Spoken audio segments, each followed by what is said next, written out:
करियो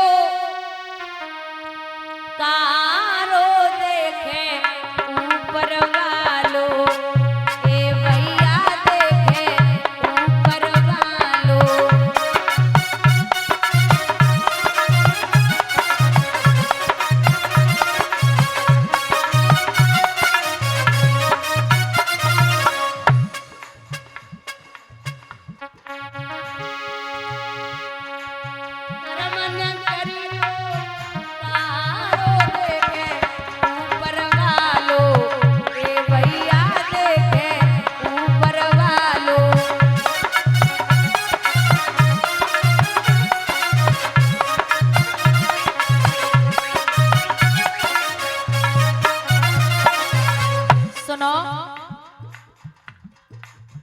अपनी पत्नी प्राणन प्यारी,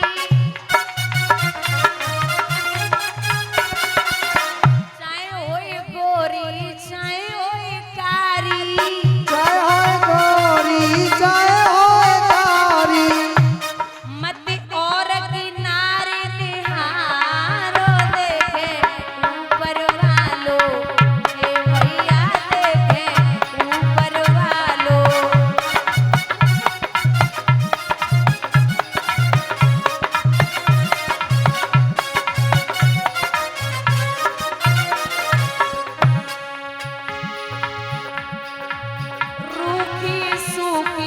अपनी खइयो रूखी सूखी अपनी खइयो, देख पराई मत ललचइयो, एक पराई मत ललचइयो।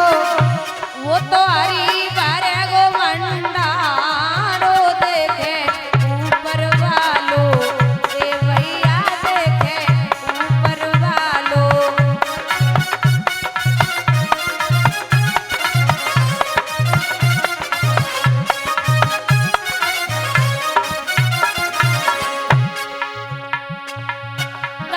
करो तो वारावण ने,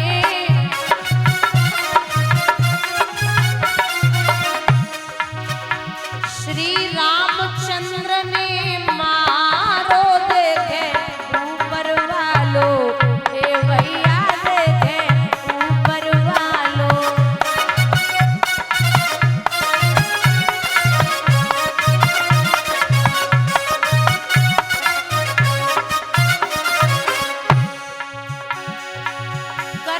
करो तो हिरणाकुश जी,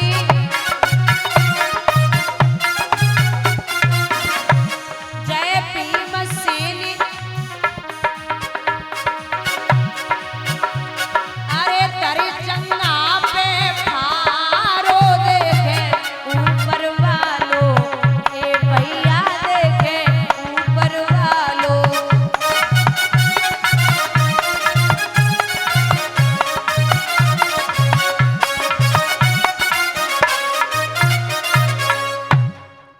यहाँ कुबेर की लड़की से कहा कि विवाह करना है। कुबेर की लड़की बोली हमसे तो बोल दिया, लेकिन हमारे पिता को नहीं पता चलना चाहिए। बोले अब तुम्हें बाद में देखें, बाप को ही पहले देख ले। जब ये कहा कि पिता को पहले देख ले, गरम गरम खून खोल गया। वहां से निकले और जाकर के पहुंचे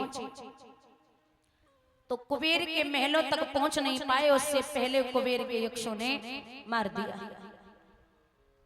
जब मारा है तो ध्रुव को खबर लगी कि उत्तम मर गया। जैसे ही ध्रुव को खबर लगी वैसे ही धावा बोल दिया, पूत ने अकेले ही लड़कर शत्रु का दिवाला फोड़ दिया। कुबेर और ध्रुव आमने सामने आ गए। ध्रुव के बाबा का नाम है मनु, मनु के पिता हैं ब्रह्मा। मेल मिलाप कराया और जवाब दिया, क्रोध पाप का जड़ होता, अब और किसी का क्या लोगे। इस क्रोधा बल में हे लाला अपनी ही शक्ति जला लोगे, क्रोध न करो। मेल मिलाप हुआ। 36,000 वर्षों तक ध्रुव ने राज्य किया। उसके बाद फिर भगवान के भजन के लिए निकले। वहीं पर ध्रुव के लिए आ गया विमान। विमान में बैठ करके ध्रुव वैकुंठ धाम की प्राप्ति करते हैं। प्रभु ने स्वागत सत्कार किया, वहीं उत्तरी दिशा में स्थापित कर दिया, जिसे हम और आप बोलते हैं ध्रुव तारा। एक बात और, जिस व्यक्ति को 6 महीने से ध्रुव तारा दिखाई न दिया हो तो समझ लेना उसकी मौत नजदीक आ गई। बोलिए गोविंद भगवान की। यहाँ इस प्रकार से ध्रुव का भावोद्धार किया है। श्री सूत जी कहते हैं शौनकादिक ऋषियों, ये राजा उत्तानपाद के छोटे भैया हैं प्रियव्रत, उनके वंश में एक राजा हुए हैं जिनका नाम था भरत, जिनके नाम से ये भारतवर्ष पड़ा है, इस देश का नाम। तो ये जो भरत हैं ये बड़े अच्छे हैं।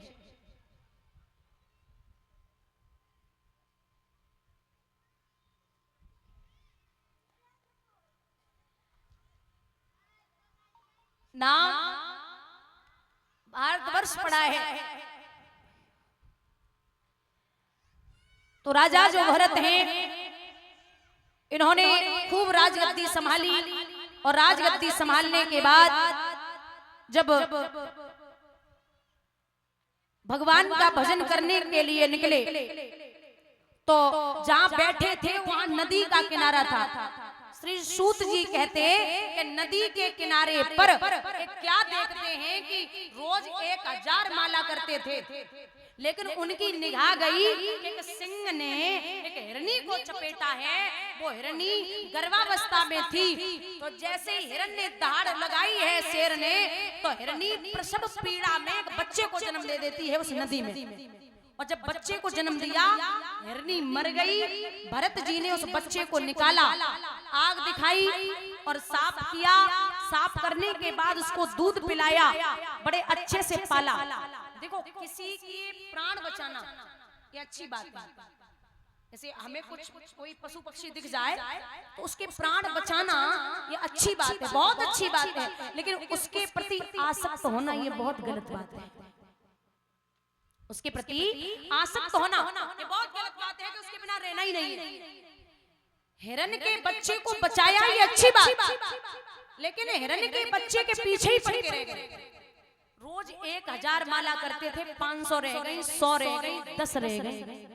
हिरन का बच्चा पीठ पे कूदता, गोदी में खेलता, तो हिरन के बच्चे को हाथ फिरा के बोलते ये मेरा बेटा है, पिता की तरह लाड करता है मुझे, ये मेरा बेटा है, बड़ा अच्छे से बोलते।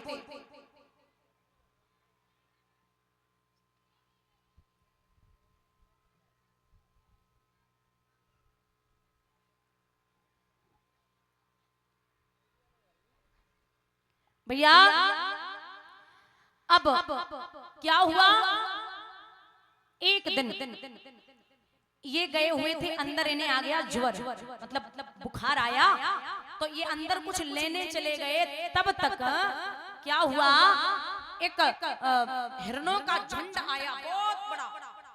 हिरण के बच्चे ने महाराज जब देखा ये मेरा परिवार है, ये तो सब मेरे जैसे दिख रहे, तो उन्होंने क्या किया, वहां से दौड़ना शुरू कर दिया और अपने परिवार से जाकर के वो हिरनी का बच्चा मिल गया।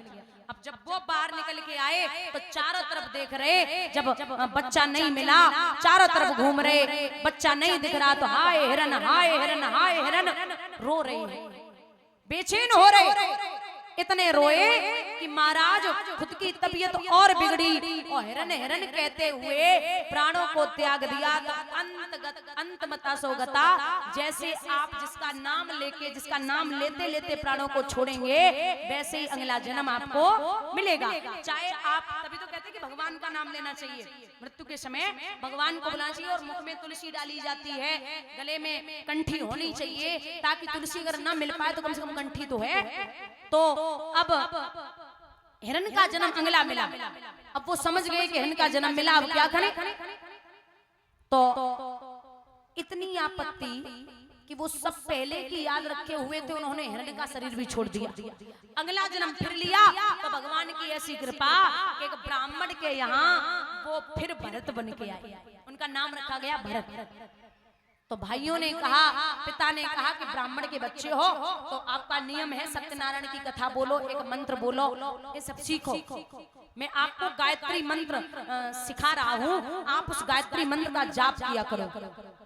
भरत जी ने सोची अगर आज गायत्री मंत्र को जाप कर लियो तो फिर जो निश्चित है कि कल जे बोलेंगे भागवत करो, सत्यनारायण की कथा करो, ब्राह्मण हो तो अपने पूजा पाठ को काम करो, शांति हवन करो, जे काम हम पे होवे को ना।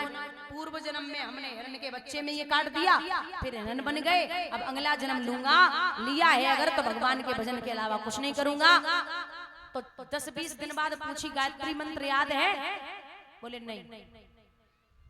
बोले नहीं याद है? बोले एक शब्द भी याद नहीं। पिताजी ने कह दिया ये जड़ है, जड़ मूर्ख है, तो उनका नाम रख गया जड़ भरत। भाइयों ने कहा कि तू अगर मंत्र नहीं जाप करेगा, ब्राह्मणों के काम नहीं करेगा, तो एक काम कर, खेत पे जा और थोड़ा सा गड्ढा कर दे, जो वो काम है वो पूर्ण तरीके से हो जाए। भरत जी ने एक तरफ इतना गड्ढा कर दिया, एक तरफ पहाड़ खोद के खड़ा कर दिया। बोले ये भी काम नहीं कर पाएगा, तो एक काम कर, बैठे बैठे बोलता रहियो कि चिड़िया जो आए वो चिड़िया अनाज बर्बाद कर रही हैं, तो चिड़ियों को उड़ाता रहना, भगाता रहना। भरत जी को जो भेजो, तो भरत जी जैसे ही चिड़ियन को देख रहे वे दाना पानी चुन रही हैं, अनाज खाए रही, तो भरत जी बोले आजा भैया, रामई की चिड़िया रामई के खेत खाए जाओ चिड़िया।